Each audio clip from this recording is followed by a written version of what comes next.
Jajangken is the most dangerous ability in Hunter x Hunter. Yes, I, man on the internet, am serious, and this probably isn't news to you if you've read the Hunter x Hunter manga, because in the 2011 anime, they made the very curious decision to cut everything surrounding the reason why Jajangken is as devastating, devious, and even sinister as it is. In the anime, this Hatsu is presented as a very slow-acting, easily predictable, and almost random outcome of an ability, but in the manga, it goes into great detail to show us that Gon uses Jajangken to essentially cheat in Nen combat, and if he were to have taken this to its full potential, then it would have gone on to become one of the most dangerous abilities in the world. But firstly, as a brief bit of necessity, in case you've forgotten, Jajangken is a series of 3 moves by Gon based on rock, paper, scissors. Rock is a super enhanced Nen fist, scissors is aura transmuted into the properties of a blade, and paper is an emitted aura blast. It's called Jajangken because rock, paper, scissors in Japan is called Janken, Jankenpo, and because Gon stuttered when saying the name for the first time to Knuckle, Jaja, he said, so now it's Jajangken. In episode 62 of the 2011 anime, Mr. Gon and Mr. Killua compete in a rock, paper, scissors tournament on Greed Island in order to win a Sword of Truth card. However, in the episode, all we see of this tournament is the final match where Killua defeats Gon single-handedly. That's quite clever, and you'll see why in a bit. Because this is probably one of the bigger mistakes that the 2011 anime made. Because here they cut out quite a bit from the manga. And everything that they cut, very unfortunately, is what becomes the basis of Gon's Jajangken ability. They cut out the whole reason why he develops it in the first place. If you just watch the anime, you might not even pick up on this, but the rock, paper, scissors tournament on Greed Island is what inspires Jajangken, because in the manga, this tournament unlocks a secret power for Gon, something that you don't see in the anime. And we should start with the fact that in chapter 131, Gon is initially shown to be amazing at rock, paper, scissors, as he defeats Killua at what we call the Cindy Lauper rate, being time after time. And Killua cannot believe what's happening here. It's like Gon is using some kind of sorcery until Gon reveals the trick. When he was young, or I guess younger, because he's still a child, a fisherman on Whale Island taught Gon how to essentially cheat at rock, paper, scissors. And the key to this cheating is to use the very familiar phrase, show me rock, or if you're a sub-watcher, Saisho Wagu, which is what Gon starts every attack with, something that Knuckle later criticizes him for. But it's during this extended preparatory phase to play rock, paper, scissors, where the opponent is then prompted to show their fist more clearly. Gon then looks very carefully at his opponent's fist, which in almost every case completely gives away the move they plan on making, after which point Gon just needs to select the correct counter. And he wins every single time against anyone who does not know what he's doing. Gon playing rock, paper, scissors is like a Nen ability without using aura. Because in Hunter x Hunter, if you can't figure out what your opponent's ability is, then the chances are overwhelming that you are going to lose to it. Gon's natural talent is no doubt partially due to his freak's genetics bestowed upon him by the seed of Jing, and going way back the seed of the legendary Don freaks, something that I want to know much more about. So I've decided to ask Jing myself using the sponsor of this video, Polybuzz, featuring over 20 million characters to chat with. So what I've done here is found Jing Freaks, who is described as a single dad having second thoughts, which I think pretty accurate. So you know what, let's go ahead and ask him, why did you leave Gon? And in response to that, Jing has become pretty immediately irritated. So you know what, let's just go ahead and push him even further. Who would win in a fight? You or Pariston? And Jing has now become even more furious. To be fair, Jing is a pretty difficult person to talk to, so we're going to check out the Phantom Troop Shizuku instead. And what I'm immediately seeing here is 2 spiders, 1 shower. And oh, I can't show any of this in a YouTube video. But let's just say that Shizuku has a much more active imagination than I thought. But if you want to check out what Shizuku has to say, then you can and should click my link in the description to download Polybuzz today and gain access to over 20 million characters from across all media, also real life, and you can even create your own characters. Plus, you can also use my promo code ANIME25 to unlock premium features. And just on a personal note, sponsors like Polybuzz are what makes our videos possible, so please do check them out and show your support. But for now, it's back to you.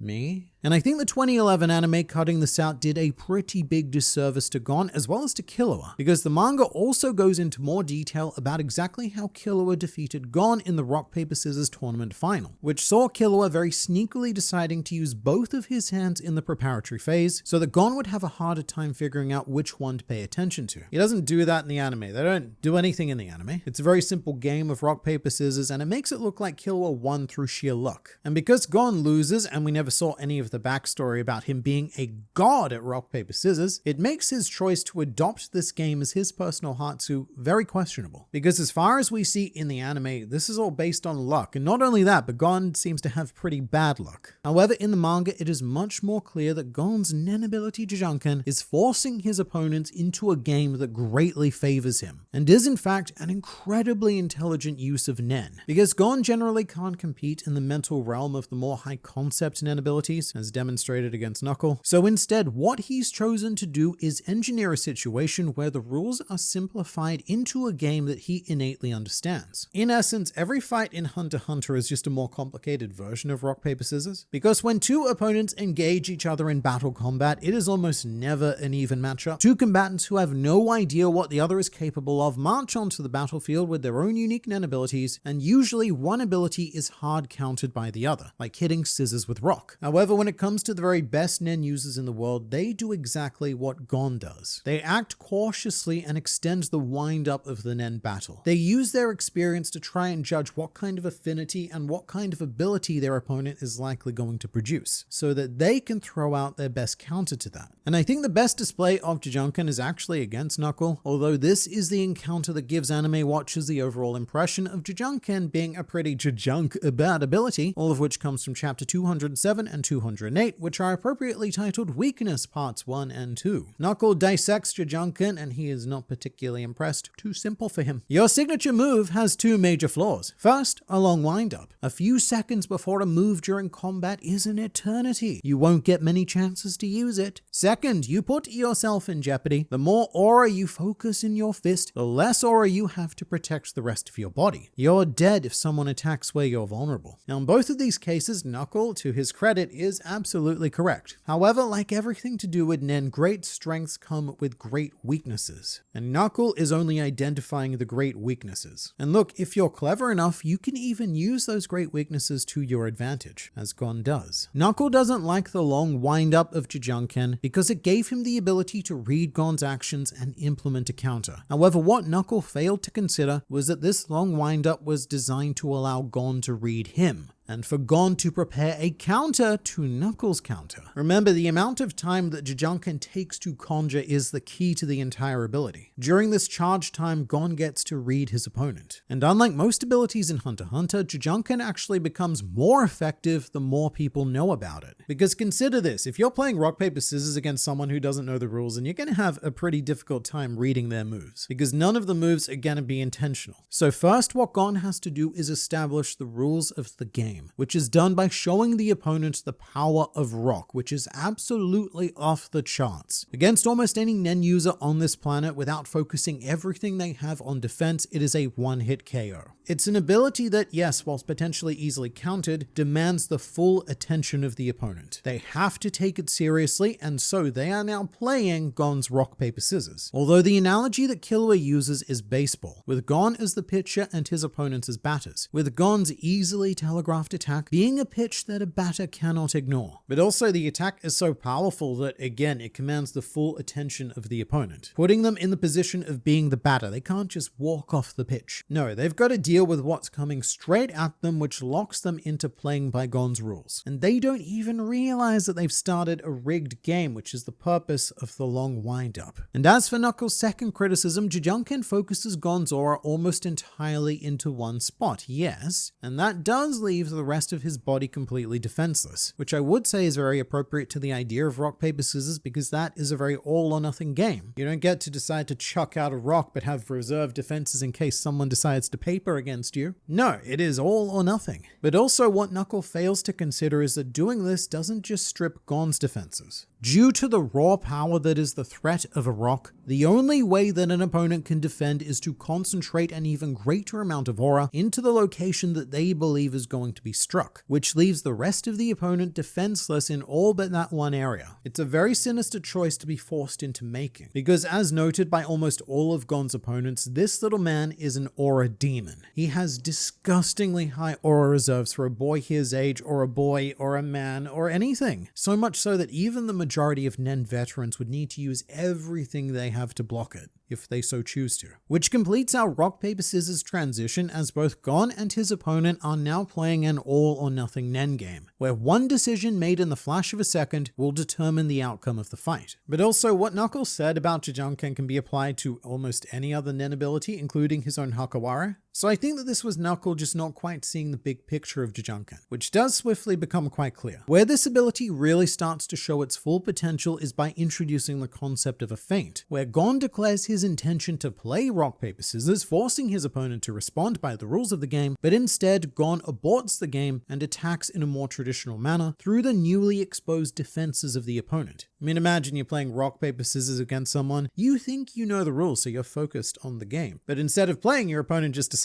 to thwack you in the face. So that's one way that this can be used effectively, but another is through the Jajunkan combo series. This was first used when Gon fired off a paper at Knuckle, distracting him, giving Gon the opportunity to get behind him and attempt to hit with a rock. This was mind-blowing at the time, because up until then, the assumption was that Gon was only capable of using one move. So he can either do a rock, a paper, or a scissors, and I guess a feint. So in total, Gon could only ever do 4 things against you, which is a very manageable amount to keep track of. However, if Gon can use back-to-back invocations of the Jajunkan series, then even discounting the potential of a feint, the opponent now has to consider at least 9 different combination options. Gon could do paper rock like he did with Knuckle, or he could also choose paper scissors or even double paper. Same thing if he starts with rock, he could then go into scissors paper or even double rock, then scissors to rock, scissors to paper, or double scissors. Again, that's not counting all of the feints that could be mixed into those combinations as well. And this was inspired directly by Killua deciding to use both of his hands in the rock, paper, scissors final on Greed Island. That gave Gon the idea that he could use Jajunkan as a distraction to his opponent while secretly preparing a second Jajunkan technique. So what feels like a little bit of manga filler during Greed Island actually turns out to be an essential foundation for Gon. And so now imagine a scenario where Gon has trained for many years very, very hard, and he can now use the Jajunkan series 3 times in a row. Not counting all the feints that could be mixed in, that would give Gon 27 different potential combinations, which would take a huge mental toll on the opponent, who again has to consider each and every invocation of Jajunkan as a serious threat, because a successful hit is a knockout. In fact, it's worse than that. One wrong choice is potentially death. It's a very small scale version of Netero versus Meruem. In that case, Netero had to make the correct choice to counter Meruem with the right arm at the right time, with even a single mistake presenting Meruem with the opportunity to kill him. And if Gon wanted to get really tricky, he could even yell one move whilst performing another, like screaming rock but actually firing a paper. Or better yet, scream paper, which is the least powerful of the 3 moves due to being a mission, and to let his opponent think, this is quite tankable with the right defense, but then to actually throw the opponent